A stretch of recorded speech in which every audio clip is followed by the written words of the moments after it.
நான் அவட்ட கேட்டேன், வாப்பா அப்படின்னு கேட்டேன். என்னப்பா இது, எல்லாரும் சட்டையை வந்து இன் பண்ணுவாங்க, வெளியே விட்டுருப்பாங்க, நீ என்னடா முன்னால் வந்து இன் பண்ணியிருக்க, பின்னால் வெளியே விட்டுருக்க, என்னப்பான்னு கேட்டேன். அவன் சொன்னா, சட்டை வந்து முன்னால் கிழிஞ்சிருக்கு சார், அதை மறைக்கிறதுக்காக இன் பண்ணியிருக்கேன் அப்படின்னா. சரி, பின்னாலே வெளியில் இருக்குன்னு கேட்டேன். பின்னால் பேண்ட்டை கிழிஞ்சிருக்கு சார்னு போயிட்டான் அவன். இது ஒரு வித்தியாசமான காரணம். சரி, இப்போ வந்து அந்த தலைன்னு ஒரு வார்த்தை இருக்குங்க. இந்த தலைங்கிற வார்த்தையை வந்து நம்ம தலைமுறையாக நம்மளை அறியாமலே கண்டுபிடிச்சிருவாங்க. அது எப்படின்னு சொல்கிறேன்னே, ஒரு நாள் ஞாயிற்றுக்கிழமை புது சட்டை பேண்ட் போட்டு வெளியில் கிளம்பிட்டு இருந்தேன். மனைவி கேட்டா, வீட்டில் தலைக்கு மேலே வேலை இருக்குது, எங்கே கிளம்பிக்கிறேன்னு கேட்டான். நான் சொன்னேன், சைதாப்பேட்டையில் ஒரு ஃப்ரெண்டு கல்யாணத்தில் போய் தலையை காமிச்சிட்டு வந்துடுவேன் அப்படின்னு கிளம்பினேன். இப்போ எங்கள் வீட்டு பக்கத்தில் ஒரு மாமி இருக்காங்க. அவங்களுடைய வழக்கங்கள்லாம் இப்போ ஏதாவது வந்து சோகக்கரை சொல்லிட்டு வழக்கம். அது கிளம்பிட்டு அந்த மாமி வந்துட்டாங்க.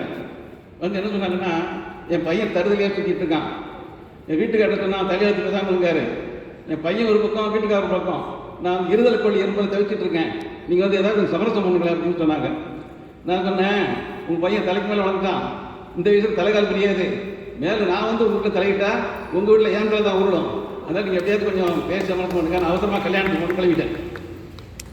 கல்யாணத்துக்கு கிளம்பிட்டே வரும்போது அங்கே ஒருத்தர் தெருவில் ஒருத்தர் அவசரமாக ஓடி வந்துருந்தார். என்ன சார் தலைதறிக்கே ஓடி வரீங்களா, என்ன சார்னு கேட்டேன்.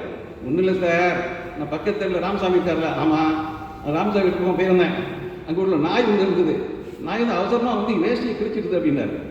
நான் சொன்னேன், நாய் வந்து வேஷ்டி தானே கிழிச்சது, உங்களை கடிக்கல இல்லை, தலைக்கு வந்தது, தலைப்பாவோட கொண்டு விட்டு தருங்க, இன்னும் ராமசாமி வீட்டு பக்கம் தலையை வச்சு படுக்காதீங்க அப்படின்னு சொல்லிட்டு நான் கல்யாணத்துக்கு போயிட்டேன்.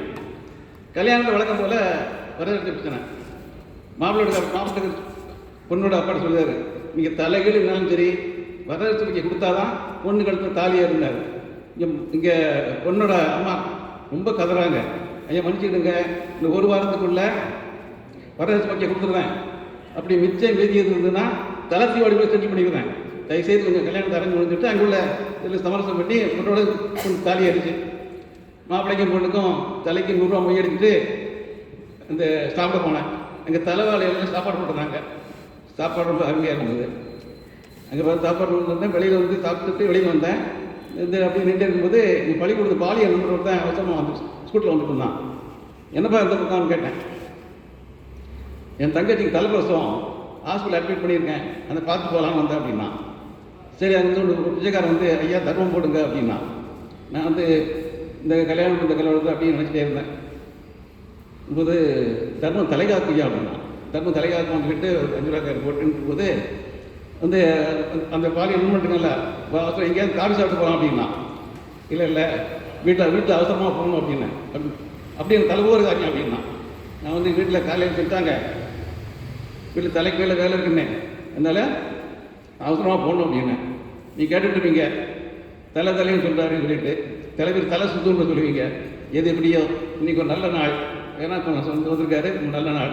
இந்த எந்த விஷயத்துக்கும் நம்ம அனாவசியமாக தலையை பிடிச்சிக்காம, தலையில் நல்ல வேலையேற்றி அல்ல வேலையேற்றி, எந்த விஷயத்துக்கும் தலைக்கணம் இல்லாமல் கண்டிப்பாக அன்பு செலுத்துவதில் ஒருதலை பட்சமாக இருக்காமல் வாழ்க்கையில் தலை சிறந்து வாழ்வதை தலையாய கடமையாக கருதுவோம் என்று கூறி உங்களிடம் தலை வணங்கி விடைபெறுகிறேன். நன்றி, வணக்கம். பாலசுந்தர்